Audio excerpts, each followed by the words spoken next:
Salut à tous les amis, j'espère que vous allez bien. Aujourd'hui on se retrouve pour la partie 2 du fameux vlog avec la panne du Jeep Cherokee. Donc là, vu qu'on a vu que le filtre était totalement colmaté et bouché mais que ça n'a pas résolu la panne, on va aller chercher un petit peu plus loin, soit directement à la source au niveau du réservoir. Donc là je vais essayer de démonter un petit peu les arrivées de carburant du réservoir. Alors ça va pas être forcément pratique parce que forcément ça arrive toujours quand le réservoir est plein. Donc on va déjà regarder s'il n'y a pas une vis de vidange, parce qu'à l'époque là il y avait généralement des vidanges sur les réservoirs en acier. Encore une fois je dis généralement, par exemple la R5 elle l'a. Maintenant vous dire que le Jeep il l'a, je ne sais pas, on va aller voir ça. Et ensuite on va essayer de sortir un petit peu l'arrivée de carburant du réservoir, hein, donc simplement là où se situe la pompe, etc. Pour voir un petit peu dans quel état tout ça c'est, voir si c'est ça qui est bouché ou si c'est peut-être simplement un tuyau qui s'est bouché peut-être, voilà. Honnêtement je ne sais pas, mais on va aller voir directement du départ jusqu'à la fin, sachant que la fin est neuve. Le départ doit être certainement pourri, donc on va bien voir comme ça. J'ai calé le Jeep avec deux madriers, donc je fais un petit point sécurité parce que sinon je sais qu'il y en a qui vont pas me louper. J'ai mis deux madriers sous les roues du Jeep, ce qui fait que le Jeep, s'il vient à tomber, ne s'écrase pas sur moi, mais presque 10 cm au-dessus. Et pour l'instant je n'ai pas mis de cric parce que j'en ai pas l'utilité. On va voir si j'ai besoin de surélever un peu le Jeep, on mettra un cric. Je ne peux pas avoir de chandelle parce que les chandelles sont déjà sur la R5. Mais encore une fois, comme je vous l'ai dit, si jamais le cric rip, il retombe sur les madriers et il est un bon 10 cm au-dessus de moi. Donc aucun souci, même si c'est un petit peu la démerde, parce qu'encore une fois, il tombe en panne dans les graviers. C'est tout le temps comme ça. Donc les amis, c'est parti. On va aller voir un petit peu où est-ce que ça se trouve sous le véhicule.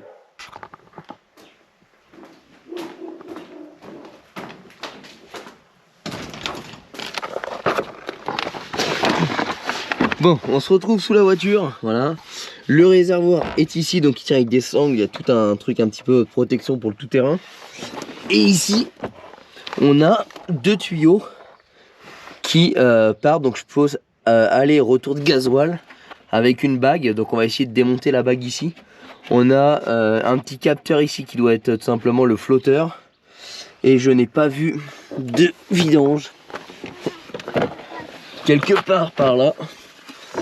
Non, il va falloir que je cherche s'il n'y a pas une vidange. Bon les amis, je n'ai pas trouvé de vis pour vidanger le réservoir. Du coup j'ai tout simplement fabriqué une petite durite comme ça que j'ai passé dedans. Alors c'est bien, c'est que les vieux coucous comme ça, il n'y a pas de clapet anti-siphonnage. Donc du coup j'ai mis quelques durites comme ça, bout à bout. Une poire d'amorçage pour les véhicules diesel.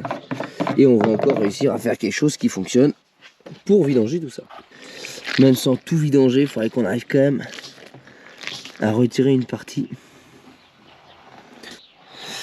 Bon, et maintenant on va laisser ça se vidanger et je vous retrouve après. Bon les amis, c'est super long à vidanger, hein. Ça coule tout doucement. Par contre vous voyez, je sais pas si vous voyez un petit peu la couleur du gasoil, il est noir. Donc en fait je pense qu'il y a réellement un problème, vous voyez, dedans c'est totalement noir. Voilà, là vous voyez bien. Donc effectivement je pense qu'il y a un gros souci de décollement de merde dans le réservoir qui fait que ça a tout bouché. Donc là je termine de vidanger, je vais refiltrer tout dans un filtre à café, le gasoil, avant de le remettre. Mais après on va aller démonter un petit peu la pompe, voir l'état de tout ça. Bon les amis, on a déjà vidangé, ça fait 32 litres à la gueule comme ça. Là j'ai un bidon de 10 litres et j'arrive enfin au bout. Là je termine sur le dernier bidon ici, donc là je pense qu'on va le remplir et ça va être bon. Alors vous avez vu, hein, c'est tellement dégueulasse qu'on a l'impression que je roule au rouge. Le truc est totalement trouble. Attendez, regardez un petit peu la gueule du gasoil. Voilà, il est noir le gasoil. Il est rouge, enfin il est rouge, ouais, honnêtement. Et je peux vous dire que je ne roule pas au rouge, hein. Je pourrais montrer mes tickets de caisse de gasoil à ceux que ça intéresse. Bon, je ne sais pas du tout si vous allez voir ce que je vais faire. Je suis tout seul, j'ai personne pour me filmer, donc je peux pas faire mieux en termes d'angle. Ici j'ai une colle, donc j'ai deux tuyaux ici, j'ai aller-retour. Et après j'ai suivi, je suis en rigide partout. Donc déjà je vais en profiter au remontage pour remplacer ces deux tuyaux là qui potentiellement pourraient être poreux et nous ramener un petit peu de merde au filtre. Le reste c'est du rigide, donc là je vais dévisser, désolidariser dans un premier temps les colliers pour pas qu'ils m'emmerdent après. Il y a une cosse ici pour la jauge qu'il faut que je retire. Elle est là. Il reste quand même un petit peu de gasoil dans le réservoir, il doit rester 5-10 litres. Et de toute façon je n'ai pas le choix. Donc là, hop. Et c'est parti, hein.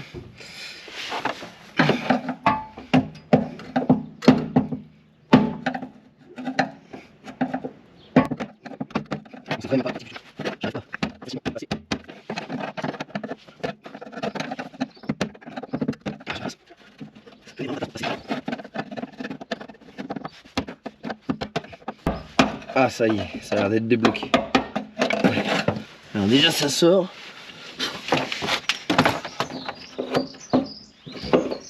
Oh, ok, c'est dans un état pas possible.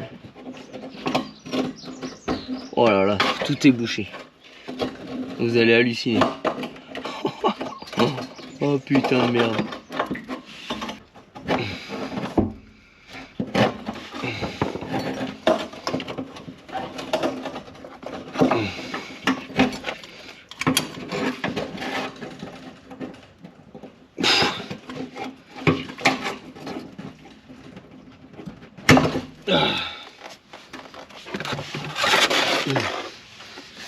Bon, maintenant il faut réussir à sortir tout ça.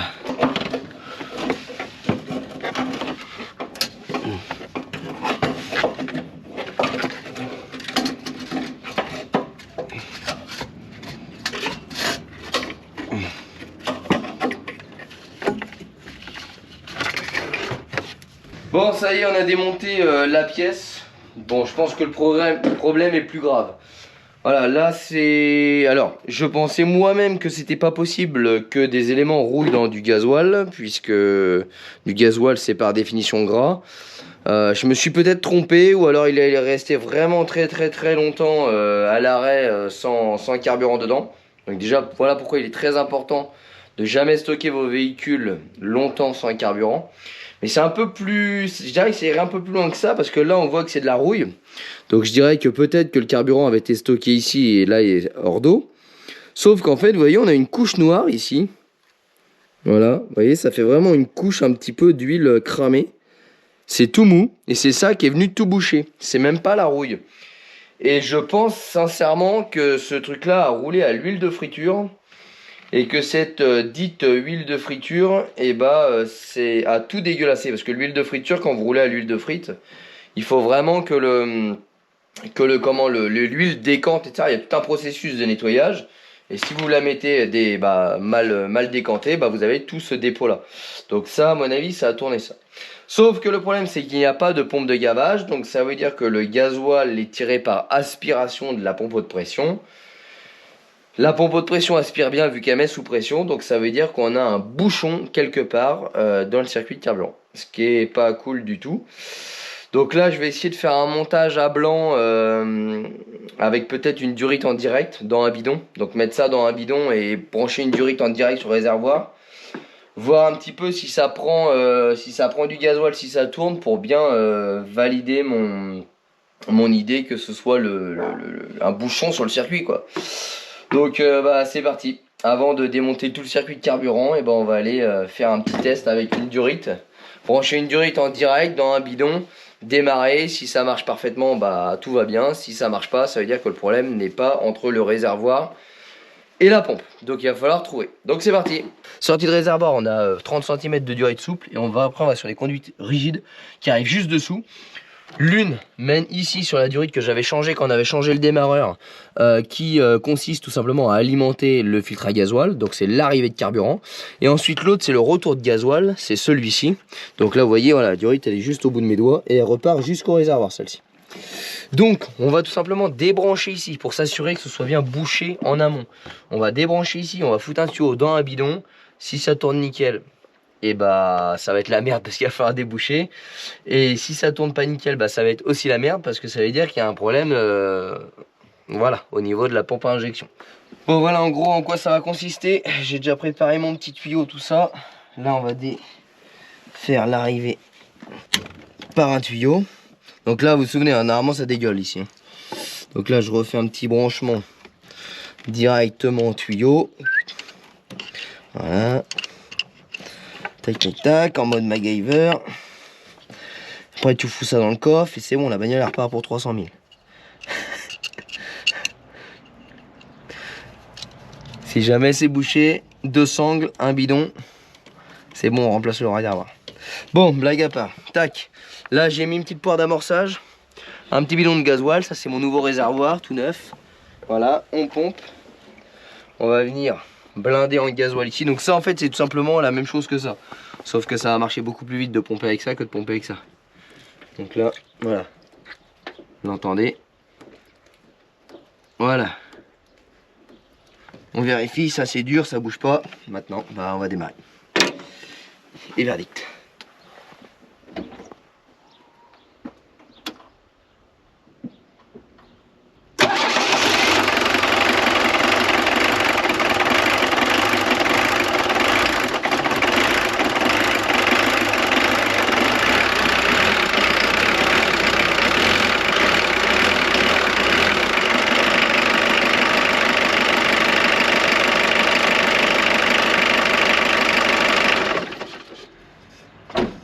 Alors la bonne nouvelle, c'est que ça fonctionne. La mauvaise, c'est que je suis un boulet parce que j'ai pas redirigé le retour de gasoil, ce qui fait qu'on a fait une petite mare sous la voiture. Vas-y, va voir. Voilà, on sait déjà que le retour de gasoil n'est pas bouché, hein. C'est déjà, voilà, finalement c'était fait exprès en fait. Je voulais juste rincer mon circuit de retour de gasoil. Bon, en tout cas, bah on sait que c'est bien parce que c'est bouché. Donc, je vais y aller un peu à technique bourrin. Je vais sortir compresseur, 10 bars, hop, dans le circuit. Bon, là c'est le moment où je devrais en prendre plein la gueule. Donc là on va foutre ça là-dedans, 10 bars de pression. Et on va prier le seigneur de la mécanique qu'à l'autre bout ça souffle. Ah bah tiens, ah au moins on sait que c'est bouché, pas de danger. Ah là, vu le bruit que ça a fait, je pense que... Vas-y, va filmer au-dessous là-bas. Voilà, maintenant ça marche mieux. Voilà.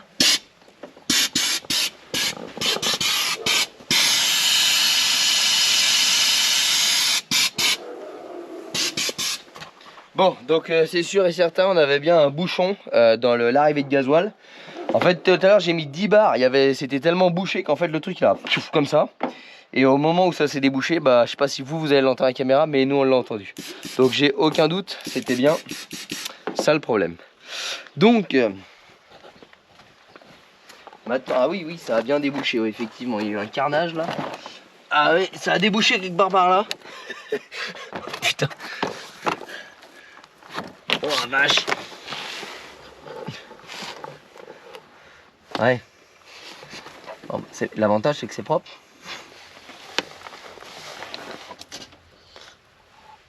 Putain. Bon, maintenant que c'est débouché, on va aller nettoyer la petite pièce, puis on va remonter. Donc là, nettoyage. Voilà. Ça, on va pas refaire un œuf. C'est pas non plus l'objectif. Donc là, il n'y a pas de rouille en fait. Hein. Là, c'est vraiment de la merde de friture. La rouille, elle est uniquement là. Donc peut-être que le réservoir a un petit peu de rouille, hein, honnêtement, vu que ça a rouillé ici. Mais tout ce qui est de partie là, c'est vraiment de la merde, de la crasse. Et je pense qu'à mon avis, il a bouffé de l'huile de friture, vous voyez. Ça, c'est pas du tout de la rouille. Hein. Regardez, c'est une couche de merde. Bon, par la suite, je passerai un petit coup d'endoscope dans le réservoir pour voir un peu l'état du réservoir. Parce que si le réservoir est vraiment pourri de rouille, bah, c'est un coup à retomber en panne par la suite. Donc on fera un petit traitement de réservoir, très clairement. Budget à bas coût, donc je ne vais pas changer le réservoir du machin. Le réservoir va me coûter le prix de la bagnole. Donc on fera une petite résine dedans, et pour traîner dans les champs, ça suffira. Sinon, je vous ai dit, hein, un bidon de sangle, moi je vais vous en faire un réservoir.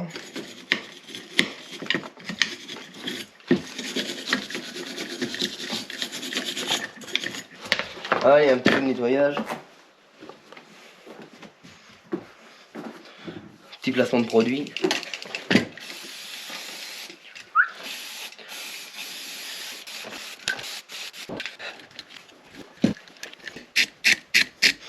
Alors ça, ce que je suis en train de nettoyer là, c'est tout simplement les patins qui vous dit que votre réservoir est plein ou vide. Alors pour pas se faire baiser, on va les retordre un petit peu, parce qu'en fait, si je dis pas de conneries, l'huile il va comme ça. Donc là, votre réservoir est vide, et là, votre réservoir est plein. Donc si vous avez un petit peu peur de tomber en rade, et bah cette petite patte là, vous la redressez un poil, ce qui fait que vous augmentez la taille de votre réserve. C'est tout con, mais en gros, quand vous faites de la route, bah ça évite. Là, voilà, là on a gagné 50 km d'autonomie sur la réserve. C'est ce qui me permettra de ne pas tomber en panne. Alors là, je vais pousser un petit peu plus loin parce que vu la merde qu'on a, je voudrais regarder dedans. Dedans, il y a une résistance ici. Je voudrais regarder si elle est pas dégueulasse. Donc là, bon bah voilà, j'ai bien fait d'y accéder. Là, regardez dedans. Dedans, on a un petit filament qui vient toucher du carbone. Et tout est totalement dégueulasse. Donc là, on va tout démonter. On va refaire du neuf avec du vieux. Alors. C'est bien pourri tout ça. Voilà. Donc là, vous voyez, tout ça, c'est pas prêt de faire contact. Là, vous avez une résistance qui va vous indiquer sur votre aiguille du compteur où est-ce que vous en êtes. Et vu la gueule de la résistance, voilà. Vous voyez la merde qu'il y a dedans. Nettoyage.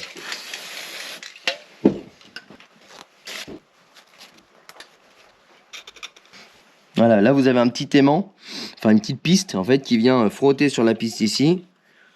Comme ceci là, blablabla, hop, et ça vous fait votre jauge à aiguille.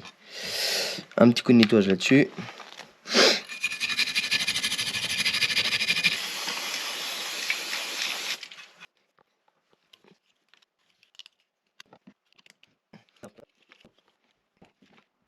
Voilà. Et là dedans c'est propre. Et on a la petite sonde, hop. Ah, j'ai fait le boulet puissance 2. Voilà. Faites pas ça bien évidemment. Hein. Pensez à le sortir avant. Voilà. Et là vous avez la petite piste qui vient. Enfin le petit contacteur qui vient sur la petite piste. Voilà. Donc là c'est tout propre. On remonte. Tac. Maintenant on peut remettre ça sur le réservoir. Et là on va aller changer les deux durites qui arrivent pour mettre des durites neuves. Parce que à mon avis elles ont du vécu.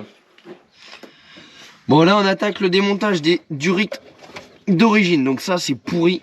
Avec le temps, toutes les vieilles bagnoles, les caoutchoucs ça sèche. Et ça crée du dépôt après qui peut venir boucher vos filtres. Donc ça je vous conseille de le remplacer quand vous pouvez. Et la grosse qui va dessous, pareil. On va tout mettre en neuf. Bon du coup ce qu'on va faire c'est que là je vais aller enfoncer ça sur l'établi. Parce qu'au niveau des durites rigides là-bas, je pense que ça a déjà été remplacé. C'est pas la bonne pièce. Là on n'a pas les mêmes diamètres ici qu'on a en durites rigides. Les durites rigides sont d'origine. Donc là je vais aller rentrer ça de force sur mon embout là. Parce que là-bas ça rentre facilement. Donc comme ça je vais reprendre mes longueurs de durite. Et on va tout replacer directement après complet.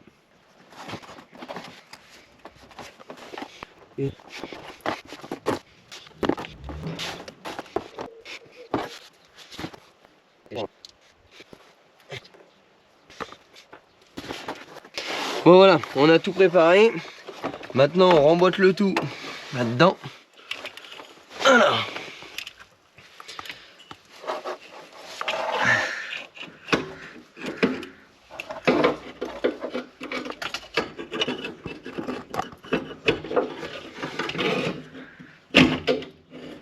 Hop.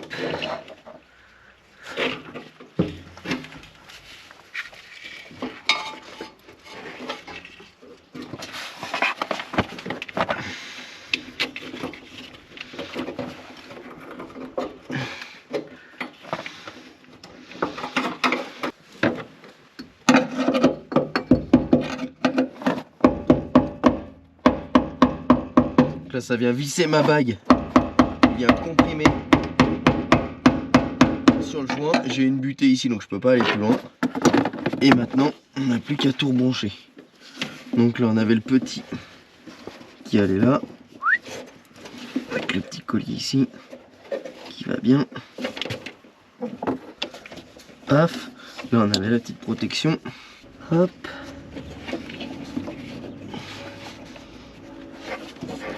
On remonte. Et là, normalement, si j'ai bien bossé, ça devrait démarrer. On serre tout. On remet notre jauge.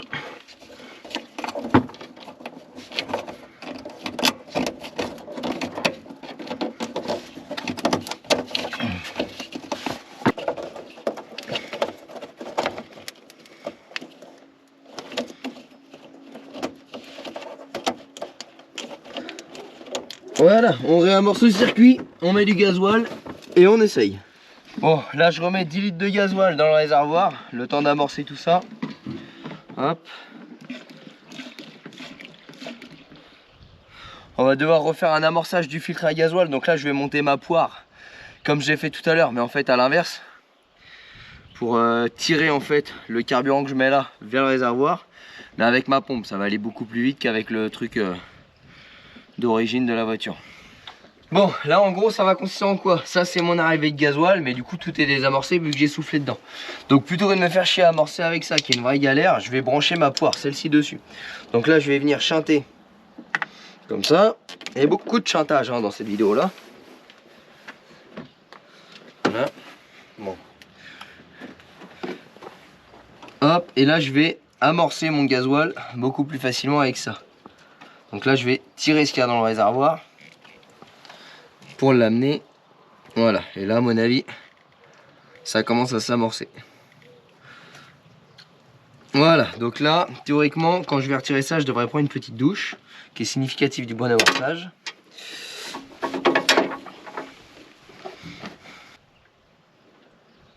Là c'est le moment où je vais me baiser une patte.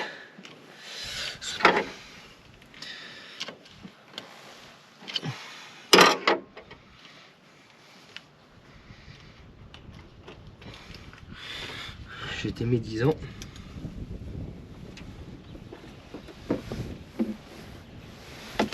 Donc là, on va voir si le gasoil il arrive. Ouais, il arrive.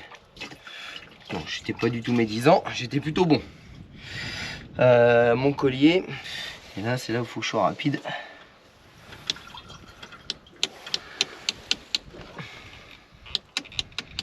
Donc là, hop, le doigt.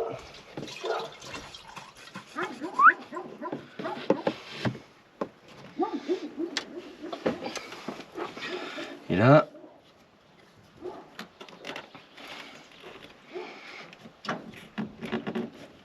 voilà. Comme ça, j'ai amorcé le plus gros.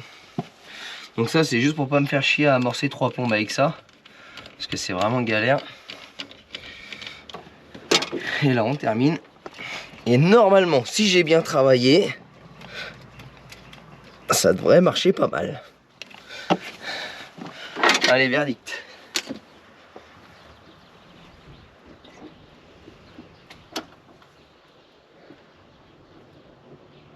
Bon, déjà, on a trouvé une jauge qui marche. Tiens, viens filmer. Voilà, donc moi j'avais, enfin la jauge fonctionnait, mais en fait quand j'ai été à sec, et ben il me mettait que j'étais juste en dessous du demi-plein. Et là vous voyez j'ai mis que 10 litres et je suis juste au-dessus de la réserve. Donc là déjà maintenant ça marche. Bon maintenant démarrage.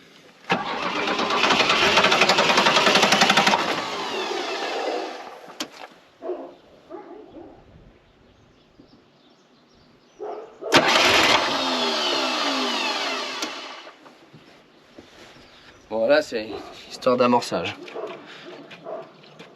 Voilà.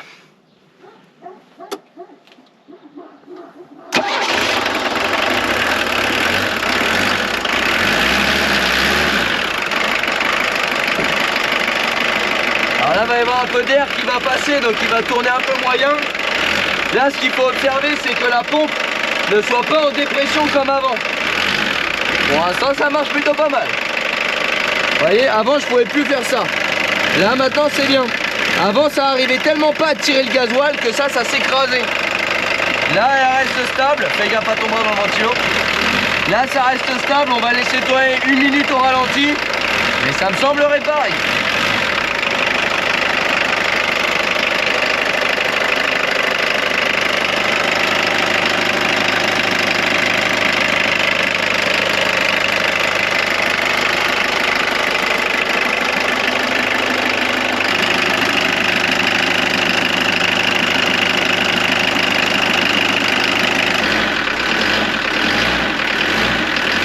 Attendez, je dialogue avec le moteur, il me cause. Alors pour l'instant c'est bon, ça fait à peu près une petite minute qui tourne. Je vais le laisser tourner 2-3 minutes pour vraiment m'assurer que la membrane ici ne se fasse pas aspirer. C'est vraiment la membrane là qui m'a fait tic et que je me suis dit, lui, elle tire. Si derrière c'est bouché, dépression et la membrane elle est aspirée. C'est exactement ce qui se passait. Donc là on va essayer de tourner un petit peu, on va voir ce qui se passe.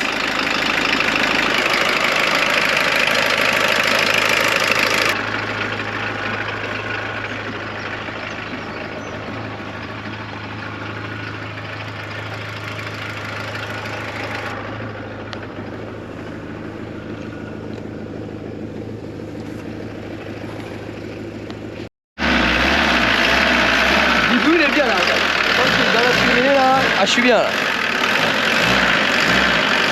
Vu ça. Bon, là on peut voir après 5 minutes que la pompe ne s'est pas faite aspirer et que là on a vraiment une pression, donc ça veut dire que c'est réparé. Conclusion. Ouais bah les amis, ça y est, c'est terminé pour cette petite vidéo vlog un petit peu sur la réparation du Jeep Cherokee. Donc je rappelle la panne, tout simplement madame a pris la voiture, elle a eu une perte de puissance à l'aller, au retour à peine quelques kilomètres.